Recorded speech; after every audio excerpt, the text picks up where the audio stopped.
इतिहास में कुछ पन्ने इतने काले होते हैं कि उन्हें अक्सर नज़रअंदाज कर दिया जाता है या भुला ही दिया जाता है। आज हम एक ऐसे ही स्याह अध्याय की बात करेंगे, यूनिट 731, जो इंपीरियल जापानी सेना का एक गुप्त जैव रासायनिक हथियार कार्यक्रम था। आगे बढ़ने से पहले ये बताना बहुत ज़रूरी है कि आज हम जिस बारे में बात करने वाले हैं वो बहुत ही परेशान करने वाला और विचलित करने वाला हो सकता है, तो सुनने वालों से अनुरोध है कि वे अपने विवेक का इस्तेमाल करें। यूनिट 731 की पूरी भयावहता को समझने के लिए हम इसकी कहानी को 5 हिस्सों में देखेंगे। पहले हम जानेंगे इसके भ्रामक नाम के बारे में, फिर देखेंगे कि कैसे विज्ञान का गलत इस्तेमाल क्रूर प्रयोगों के लिए किया गया। इसके बाद हम युद्ध के लिए किए गए परीक्षणों और मानव शरीर को हथियार बनाने की कोशिशों पर नजर डालेंगे, और आखिर में इस सवाल पर गौर करेंगे कि इतिहास का ये क्रूर अध्याय गुमनामी में क्यों खो गया। तो चलिए शुरू करते हैं, और इसकी शुरुआती एक बहुत बड़े धोखे से हुई थी। दुनिया की नज़रों में यूनिट 731 एक बहुत ही साधारण और नेक काम करने वाली संस्था थी। इसका ऑफिशियल नाम था महामारी की रोकथाम और जल शोधन विभाग। सुनने में कितना अच्छा लगता है ना? लेकिन ये नाम सिर्फ एक पर्दा था जिसके पीछे मानवता के खिलाफ कुछ सबसे घिनौने अपराधों को अंजाम दिया जा रहा था। और इस पर्दे के पीछे जो हो रहा था उसके आंकड़े वो सच में चौंकाने वाले हैं। एक अनुमान के मुताबिक सिर्फ बायोलॉजिकल एक्सपेरिमेंट्स में ही लगभग 12,000 कैदियों की जान चली गई। ये संख्या हमें उस यूनिट की क्रूरता का अंदाजा देती है। इस तरह की क्रूरता को अंजाम देने के लिए सबसे पहले पीड़ितों से उनकी इंसानियत ही छीन ली गई। कैदियों को, जिनमें पुरुष, महिलाएं, यहाँ तक कि बच्चे भी शामिल थे, उन्हें इंसान नहीं समझा जाता था। उन्हें कोड नाम दिया गया था मारुता, जिसका मतलब होता है लकड़ी के लट्ठे। ये सिर्फ एक नाम नहीं था, ये उन पर हर तरह का अत्याचार करने को सही ठहराने का एक तरीका था। चलिए अब दूसरे हिस्से पर चलते हैं, और ये वो हिस्सा है जहां विज्ञान का चेहरा सबसे ज्यादा बिगाड़ा गया। यहाँ मेडिकल साइंस का इस्तेमाल जिंदगियां बचाने के लिए नहीं, बल्कि अकल्पनीय दर्द देने के लिए किया गया।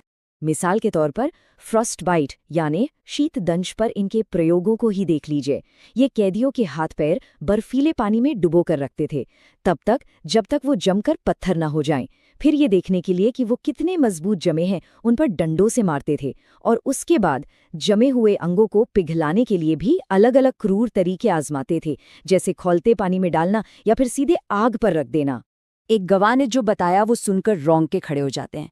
उसने कहा कि जब जमे हुए अंगों पर छड़ी से मारा जाता था तो उनसे लकड़ी के तख्ते जैसी आवाज आती थी। सोचिए, एक इंसान के शरीर के साथ ऐसा बर्ताव। लेकिन ये वैश्यपन यहीं नहीं रुका।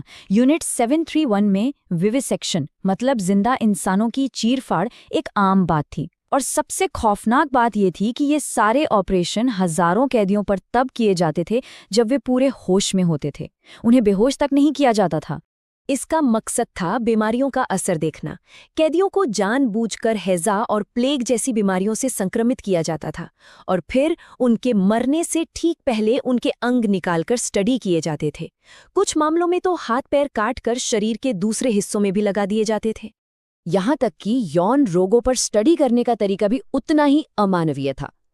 पुरुष कैदियों को सिफिलिस से इन्फेक्ट किया जाता, और फिर उन्हें दूसरे कैदियों, जिनमें पुरुष और महिलाएं दोनों शामिल थे, उनके साथ बलात्कार करने पर मजबूर किया जाता था। ये सब सिर्फ ये देखने के लिए था कि बीमारी कैसे फैलती है। अब हम अपने तीसरे हिस्से की तरफ बढ़ते हैं।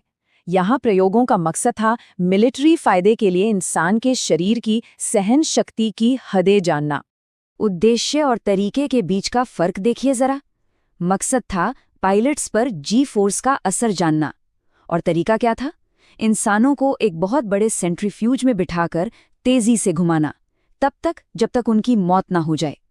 ये कोई रिसर्च नहीं थी, ये तो सीधे सीधे बर्बरता थी। और भी टेस्ट होते थे, जैसे ये देखना कि कोई इंसान बिना कुछ खाए पिए कब तक जिंदा रह सकता है, या फिर क्रैश में लगने वाली चोटों को समझने के लिए बंधे हुए कैदियों पर भारी भरकम चीजें गिराई जाती थीं। हमारा अगला सेक्शन दिखाता है कि कैसे इंसानों को सिर्फ एक्सपेरिमेंट के लिए ही नहीं, बल्कि सीधे सीधे एक हथियार की तरह इस्तेमाल किया गया। उन्हें सिर्फ टेस्ट का सामान नहीं समझा गया, बल्कि खुद एक हथियार बना दिया गया। कैदियों पर सीधे सीधे हथियारों का टेस्ट होता था। संगीनों, तलवारों और चाकुओं की प्रैक्टिस के लिए उन्हें टारगेट बनाया जाता था।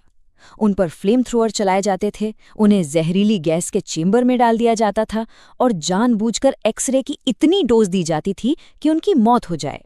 और इस क्रूरता की कोई सीमा नहीं थी। महिला कैदियों को जबरदस्ती गर्भवती किया जाता था, सिर्फ इसलिए ताकि हथियारों और चोटों का असर उन पर और उनके अजन्मे बच्चे पर स्टडी किया जा सके। और अब हम आते हैं अपने आखिरी हिस्से पर। यूनिट 731 की कहानी सिर्फ वहशीपन की नहीं है, बल्कि इस बात की भी है कि कैसे इतिहास के इतने बड़े अपराध को दुनिया ने मानो भुला ही दिया। ये कथन इस पूरी बात का सार बताता है। इंपीरियल जापानी सरकार का ये गुप्त कार्यक्रम मानवता के खिलाफ किए गए सबसे घिनौने और भुला दिए गए कामों में से एक था, और इसीलिए इसके बारे में बात करना और इसे याद रखना हमारी नैतिक जिम्मेदारी बन जाती है। और इसी एक सवाल के साथ हम आज की ये चर्चा यहीं खत्म करते हैं। आखिर इतिहास के कुछ हिस्से क्यों भुला दिए जाते हैं, और क्या उन्हें याद रखना जरूरी नहीं है ताकि इस तरह की भयावहता को फिर कभी दोहराया ना जा सके?